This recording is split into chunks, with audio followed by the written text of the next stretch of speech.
Hello students, IIT की तैयारी करने वाले बच्चों के लिए मास्टर रोटेशन कॉन्सेप्ट की सीरीज में इरोडो का 1.262 सवाल बहुत इंटरेस्टिंग सवाल है, बहुत इंपॉर्टेंट है। करने के दो तरीके भी हैं इसके। पहला तरीका मैं आपको फोर्स और टॉर्क मेथड से बताऊंगा और दूसरा कंजर्वेशन ऑफ एंगुलर मोमेंटम से बताऊंगा।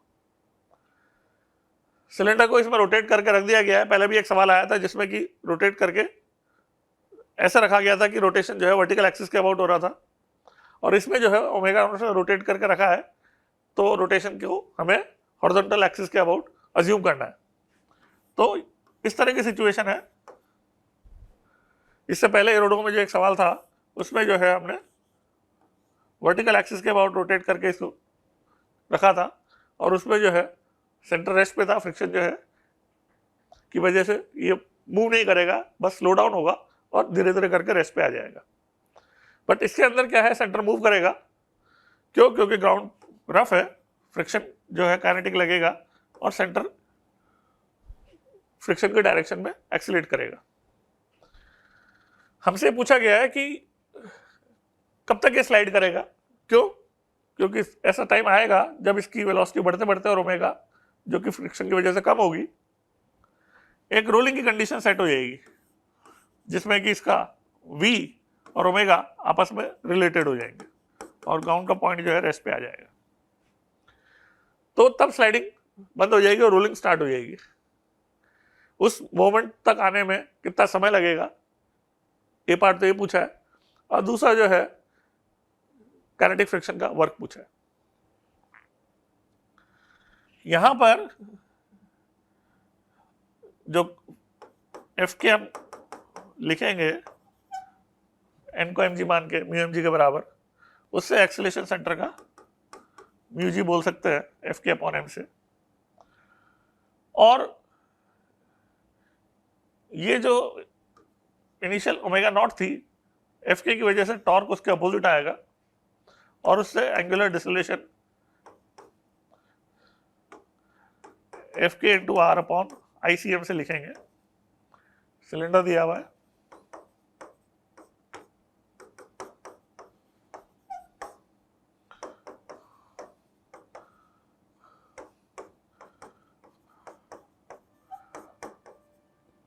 ये एंगुलर डिसलेशन हो जाएगा।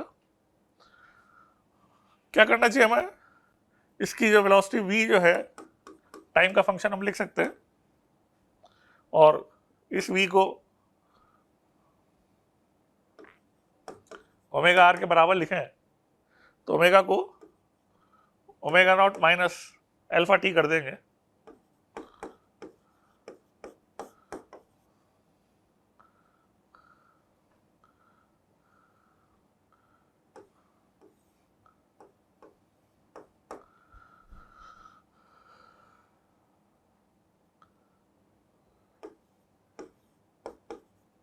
तो ये बन जाएगा mu G T equal to omega not R minus 2 mu G T. इससे टी की वैल्यू आ जाएगी omega not R upon 3 mu G. एक पार्ट तो ये हो गया। दूसरे पार्ट में पूछा है कि काइनेटिक फ्रिक्शन का वर्क इस समय तक कितना होगा। तो अगेन इसके बच्चे जो गलती कर सकते हैं वो ये कर सकते हैं कि डिस्टेंस जितना मूव हुआ उसको एफ के से मल्टीप्लाई कर सकते हैं, बट वो गलत हो जाता है। क्यों? क्योंकि वो सेंटर के डिस्टेंस मूव लिख देते हैं। पॉइंट ऑफ कांटेक्ट जो है वो स्लिपिंग हो रही है, तो जो है आगे और पीछे दोनों तरफ रोटेशन की वजह से पीछे भी जा रहा होगा और ट्रांसलेशन की वजह से आगे जा रहा होगा। इसलिए पॉइंट ऑफ कांटेक्ट का डिस्प्लेसमेंट जो है नहीं है जो सेंटर की डिस्टेंस मूव है वो। तो उस तरह से करने में जो है गलती हो जाती है बच्चों से। हमें जो है वर्क एनर्जी मेथड से सोचना चाहिए। वर्क को इनिशियल काइनेटिक एनर्जी लिखो ओमेगा नॉट मान के, फाइनल काइनेटिक एनर्जी लिखो v की टर्म्स में, क्योंकि ट्रांसलेशन रोटेशन करके रोलिंग हो रही है तो v की टर्म्स में इसकी फाइनल काइनेटिक एनर्जी लिख सकते हैं। और काइनेटिक एनर्जी के चेंज से हम एक्टिंग फोर्सेस का वर्क आ जाता है। तो ये जो मेथड है उसी से आपको इसे अटेम्प्ट करना चाहिए। के आई लिखे यदि अपन इनिशियल काइनेटिक एनर्जी, तो half I C M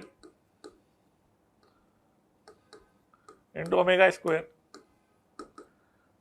translation motion नहीं है तो 1/4 m omega not square R square, ये इनिशियल काइनेटिक एनर्जी हो जाएगी। यदि हम फाइनल काइनेटिक एनर्जी की बात करें तो रोल हो रही है बॉडी,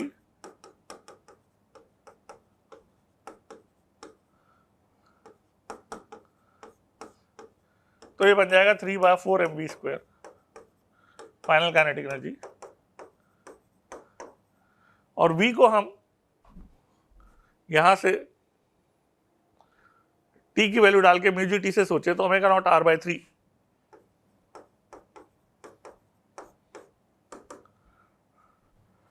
के बराबर डालेंगे तो हमें मिलेगा m omega not square r square upon 12। तो काइनेटिक एनर्जी का चेंज आप देख रहे हो 1/4 से 1/12 काइनेटिक एनर्जी कम हो गई, तो डेल्टा के जो है फ्रिक्शन का वर्क बोल देंगे के एफ माइनस के आई से, ऑब्वियसली नेगेटिव आएगा तो 1/12 माइनस 1/4 माइनस 1/6 जो है m omega not square R square friction force का वर्क हो जाएगा। ये एक मेथड हुआ, मेथड 1। मेथड 2 में एंगुलर मोमेंटम के कंजर्वेशन से हम इसे जब अप्रोच करेंगे तो ये सोचना चाहिए कि जब स्लिपिंग हो रही होगी तो काइनेटिक फ्रिक्शन जो लग रहा होगा उसका ग्राउंड के यदि पॉइंट ले line of action of kinetic friction पे तो उसके अबाउट टॉर्क 0 हो जाएगा। और एन और एम जी तो वैसे ही आपस में इक्वल है, सेम लाइन ऑफ एक्शन है, उनका टॉर्क भी पॉइंट के अबाउट 0 होगा। तो हम ये कह सकते हैं कि इसके स्लिपिंग के दौरान जो है पॉइंट ए के अबाउट इसका एंगुलर मोमेंटम कंजर्व रहेगा। और ये जो एंगुलर मोमेंटम का कंजर्वेशन है ये सिंगल स्टेप में आपको क्या दे सकता है, यदि आपको एंगुलर मोमेंटम लिखना आता है ए के अबाउट तो रोलिंग की जब कंडीशन आएगी तो v आपको डायरेक्ट इससे मिल जाएगा। तो आपको ध्यान हो तो v जो है अपना जो आया था ओमेगा नॉट r/3 आया था, तो आप एंगुलर मोमेंटम कंजर्वेशन करके देखो कि आपको ये ओमेगा नॉट r/3 मिलता है या नहीं। तो क्या करेंगे, initial angular momentum point A के अबाउट लिखेंगे LAI, तो केवल IC ओमेगा लिखेंगे 1/2 mr square into omega not, ये initial angular momentum point A के अबाउट हो जाएगा। फाइनल एंगुलर मोमेंटम जब लिखेंगे तो ट्रांसलेशन मोशन की वजह से सेंटर मास का MVR बनेगा पॉइंट ए के अबाउट एंगुलर मोमेंटम, और plus IC omega same direction में है तो 1/2 mr स्क्वायर इंटू ओमेगा को V/R बोल देंगे, ये बन जाएगा 3/2 MVR। दोनों को जब इक्वल करेंगे LAI इक्वल टू LAF